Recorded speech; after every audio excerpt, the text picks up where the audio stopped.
Welcome to the voice of Christ by Reverend Nathaniel Sikka. आप सभी का वॉइस ऑफ क्राइस्ट चैनल पर स्वागत। प्लीज सब्सक्राइब करें, लाइक करें, कमेंट करें और शेयर करें ताकि मुझे पता हो कि आप मुझे सुन रहे हैं। Thank you. हेलो मित्रों, प्रभु यीशु मसीह के नाम में आप सभी को जय मसीह की।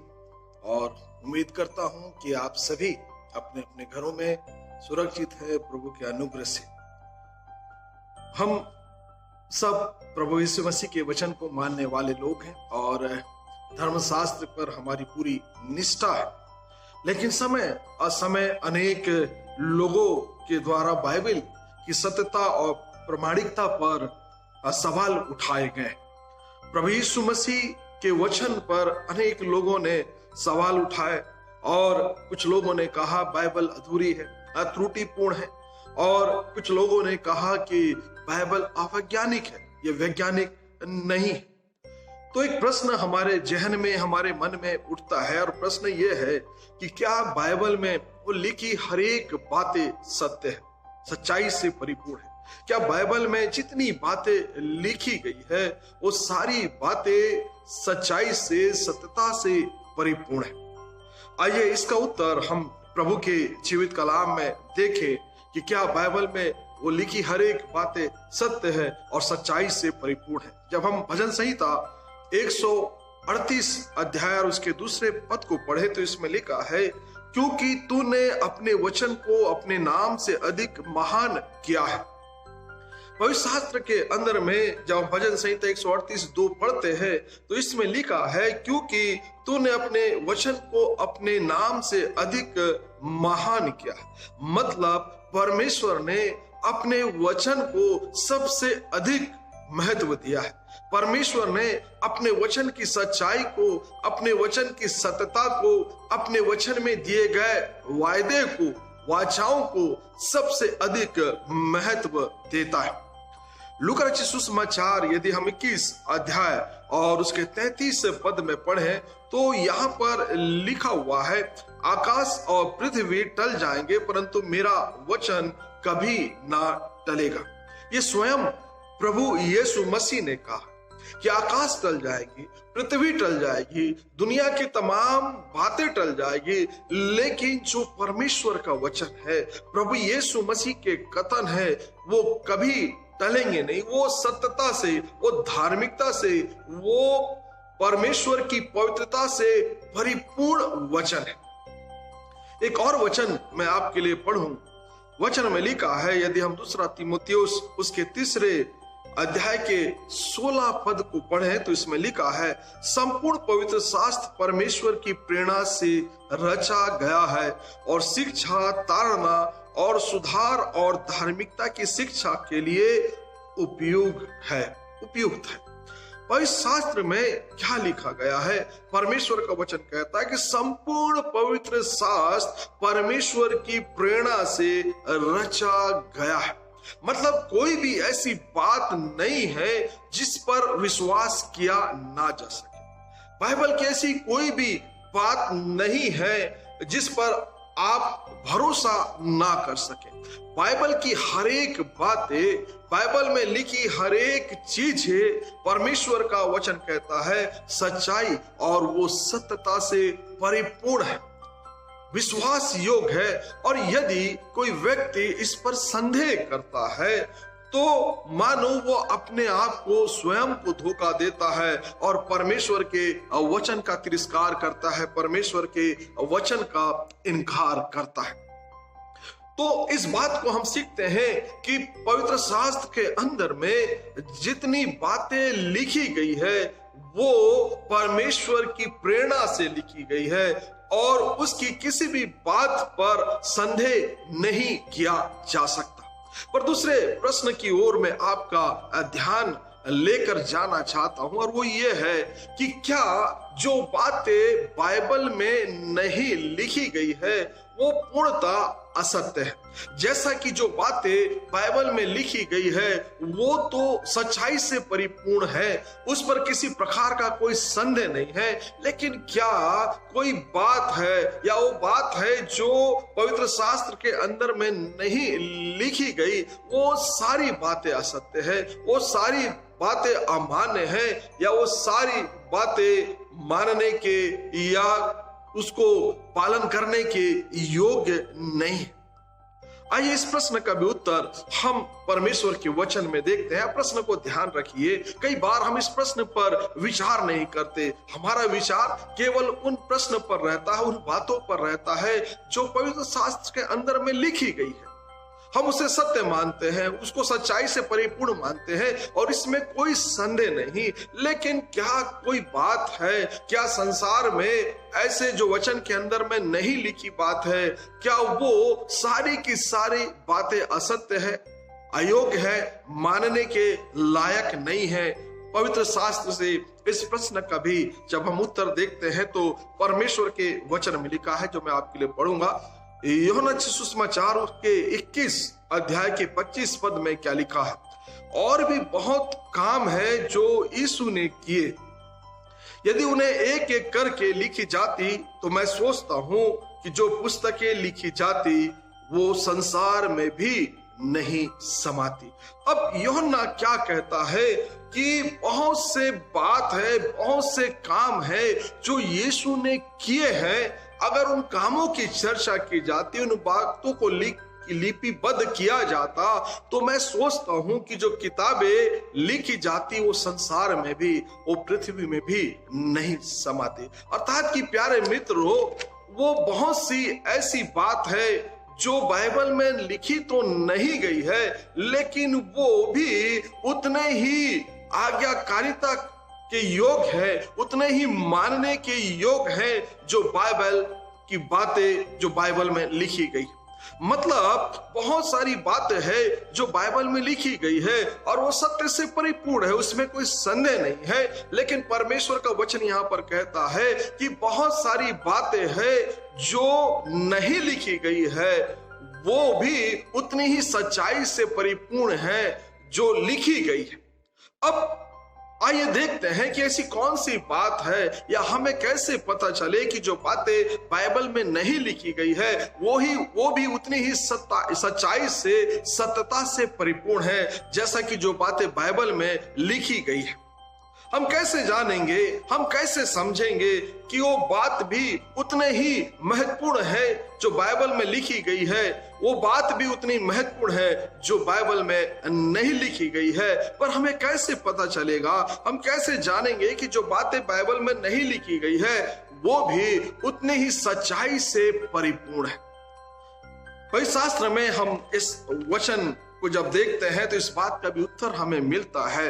यदि हम पहला कुरिन्थियों उसका 10वां अध्याय 31 पद में पढ़े तो इसमें लिखा हुआ है, अतः चाहे तुम खाओ या पियो या जो कुछ भी करो, सब परमेश्वर की महिमा के लिए क्या करो। अब यहाँ पर पौलुस कहता है कि तुम जो कुछ भी करो वो परमेश्वर की महिमा के लिए क्या करो। अर्थात कि परमेश्वर का वचन हमें इस बात को सिखाता है कि जो कुछ भी हम इस संसार के अंदर में करते हैं, चाहे वो बाइबल में लिखी हो या फिर बाइबल में ना लिखी हो, चाहे वो बाइबल के भीतर हो या बाइबल के बाहर हो, जो कुछ भी हम करते हैं और उससे परमेश्वर की महिमा होती है। परमेश्वर का वचन कहता है कि वो अलिखित परमेश्वर की आज्ञा है या वो परमेश्वर की मर्जी है। और हमें कैसा पता चलता है कि वो परमेश्वर की मर्जी, परमेश्वर की इच्छा है? जब हम अपने स्व विवेक से कुछ निर्णय लेते हैं या पवित्र आत्मा की अगुवाई में निर्णय लेते हैं और उस निर्णय के अनुसार जो हमारे स्व विवेक से लिए गए निर्णय है, उस निर्णय के अनुसार जो काम हम करते हैं, जो वार्तालाप हम करते हैं, यदि वो परमेश्वर की महिमा के लिए है तो वो ठीक उस वचन की तरह है जो लिखा गया है। कुछ बातें इस बात को मैं समझाने के लिए आपको बताना चाहता हूं। यदि उत्पत्ति की किताब उसके 4 अध्याय के 3 से लेकर 5 पद तक पढ़ेंगे तो इसमें लिखा हुआ है कि हाबिल और केन दोनों भाई परमेश्वर के लिए अपनी अपनी भेंटों को लेकर आए और दोनों ने अपनी अपनी भेंटों को परमेश्वर के लिए समर्पित किया, परमेश्वर के लिए चढ़ाया। परमेश्वर के वचन में लिखा है कि परमेश्वर ने हाबिल की भेंट को ग्रहण किया, या आप ये कह लें कि हाबिल की भेंट से परमेश्वर प्रसन्न था, आनंदित था। गौर करने वाली बात जो इस वचन के अंदर में है वो ये है कि इस वचन के अंदर में हम कहीं भी नहीं पाते कि परमेश्वर ने हाबिल को यह आज्ञा दी थी कि वो भेंट चढ़ाए या भेंट लेकर आए।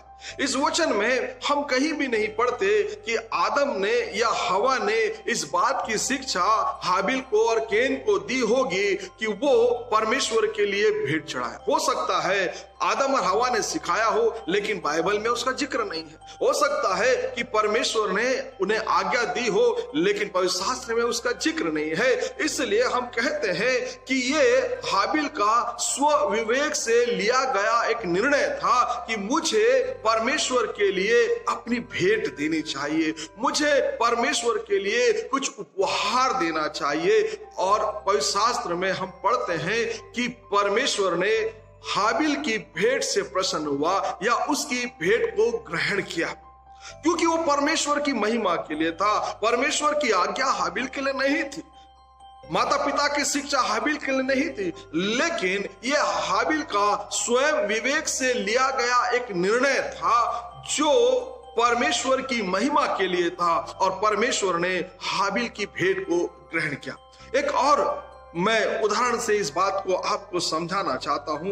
यदि हम उत्पत्ति की किताब उसका 8वां अध्याय और 20 से लेकर 21 पद तक पढ़ेंगे तो यहां पर लिखा हुआ है 40 दिन के जल प्रलय के बाद में जब नूह अपने परिवार के साथ और अपने उन जानवरों के साथ जो उस जहाज में थे जब उतर आया सूखी भूमि में, तो पवित्र शास्त्र में लिखा है कि उसने एक वेदी बनाई और उस वेदी में परमेश्वर के लिए अच्छे अच्छे बलिदान चढ़ाया। और जो बलिदान परमेश्वर को उसने चढ़ाया, वह शास्त्र में लिखा है कि परमेश्वर उसकी सुगंध पाकर अति आनंदित हुआ, प्रसन्न हुआ, या हाबिल की उस भेंट को परमेश्वर ने ग्रहण किया। अब गौर करने वाली बात यहां भी है कि नूह को इस बात की आज्ञा नहीं थी, नूह को इस बात की आज्ञा परमेश्वर ने नहीं दी थी कि उसे परमेश्वर के लिए भेंट चढ़ाना है, उसके लिए परमेश्वर के लिए बलिदान चढ़ाना है, लेकिन स्व विवेक से लिया गया ये नूह का निर्णय था कि मुझे अपने जीवन की सुरक्षा के लिए, मुझे अपने परिवार की सुरक्षा के लिए, मेरे जीवन में जो परमेश्वर का उपकार हुआ है, मेरे परिवार में जो परमेश्वर का उपकार हुआ है, उसके लिए मुझे परमेश्वर के लिए भेंट चढ़ानी है। ये उसका अपना स्व विवेक था जो शायद आत्मा से प्रेरित था। अपने सुविवेक के निर्णय के अनुसार उसने परमेश्वर के लिए ये भेंट चढ़ाई और परमेश्वर उसे ग्रहण किया, क्योंकि वो परमेश्वर की महिमा के लिए था। परमेश्वर का आदेश नहीं था, लेकिन उसका स्व विवेक से निर्णय के द्वारा ये किया गया काम था जिससे परमेश्वर आनंदित हुआ और परमेश्वर उससे हर्षित हुआ, उससे परमेश्वर को महिमा मिली। प्रभु के वचन में जब हम मरकुस रचित सुसमाचार के 9 अध्याय के 38 से लेकर उसके 39 पद तक पढ़ेंगे तो वहां पर परमेश्वर के वचन में लिखा हुआ है कि यूहन्ना प्रभु यीशु मसीह से कहता है कि प्रभु, हमने एक व्यक्ति को देखा है जो तेरे नाम से दुष्ट आत्माओं को निकालता है, और वो हमारा साथी नहीं है, वो हमारे मध्य का व्यक्ति नहीं है, और हमने उसे रोकने का प्रयास किया, प्रयत्न किया, परंतु वो नहीं रुका। यीशु मसीह ने कहा उसे मत रोको, क्योंकि कोई ऐसा व्यक्ति नहीं है जो दुष्ट आत्माओं को मेरे नाम से निकाले और उसके बाद मुझे बुरा बोलने लगे, और इसलिए जो हमारे विरोध में नहीं वो हमारे पक्ष में है। कहने का मतलब यह है कि चेले ये कह रहे हैं कि वो हमारे मध्य का व्यक्ति नहीं है, हमारे बीच का व्यक्ति नहीं है, और वो तेरे नाम से दुष्ट आत्माओं को निकालता है। यीशु मसीह उन्हें उत्तर देते हैं कि जो हमारे अगेंस्ट में नहीं है, जो हमारे विरोध में नहीं है, वो हमारे पक्ष में है। चाहे वो व्यक्ति कोई भी क्यों ना हो, यदि वो परमेश्वर के लिए महिमा के काम करता है, वो परमेश्वर के लिए उसकी सेवा का काम करता है, वो परमेश्वर के लिए भलाई के काम करता है जो प्रभु की दृष्टि में है, तो परमेश्वर के वचन में लिखा गया है कि वो कोई क्यों ना हो या वो काम कुछ भी क्यों ना हो, यदि उससे परमेश्वर की महिमा हो रही है, तो परमेश्वर का वचन कहता है, या मैं समझाना चाहता, वो भी अलिखित आज्ञा की ही तरह है जो बाइबल पे लिखी तो नहीं गई है, लेकिन परमेश्वर हमारे जीवन से वो चाहता है। जो कुछ इस संसार के अंदर में हम परमेश्वर की महिमा के लिए करते हैं, चाहे वो बाइबल में लिखी हो या बाइबल में नहीं लिखी गई हो, हम जिसे अपने स्वविवेक से निर्णय लेकर उन कामों को, उन सेवाओं को करते हैं, चाहे लिखी गई हो या ना लिखी गई हो, लेकिन यदि उस काम से परमेश्वर की महिमा होती है, तो परमेश्वर का वचन हमें यह सिखाता है कि वो जायज है, वो विश्वास योग्य है, वो धार्मिकता के योग्य है, वो काम परमेश्वर को पसंद है। कई बार प्यारे मित्रों, हम किसी काम को, किसी बात को सिर्फ इसलिए नकार देते हैं क्योंकि वो भली तो है, लेकिन परमेश्वर के वचन में नहीं लिखा गया, परमेश्वर के वचन की आज्ञा नहीं है। लेकिन पवित्र शास्त्र हमें सिखाता है, जो यहाँ पर पौलुस कहता है, सो जो कुछ भी तुम करो, चाहे खाओ या पियो या कुछ भी करो, वो परमेश्वर की महिमा के लिए हो। स्वविवेक से लिया गया निर्णय यदि परमेश्वर की महिमा के लिए है, चाहे उसकी चर्चा बाइबल में हो या उसकी चर्चा बाइबल के बाहर हो, बाइबल में ना लिखी हो, लेकिन यदि उससे परमेश्वर की महिमा होती है तो वो परमेश्वर को ग्रहण योग्य है। और इसलिए जब भी हम किसी काम को इस संसार के अंदर में करते हैं, हमें इस बात को ध्यान में रखना है, चाहे वो बाइबल में लिखी हो या ना लिखी हो, क्या उन कामों से परमेश्वर की महिमा हो रही है। यदि उससे परमेश्वर की महिमा हो रही है तो उससे भली और अच्छी बात कुछ भी नहीं हो सकती, चाहे बाइबल में लिखी हो या ना लिखी हो।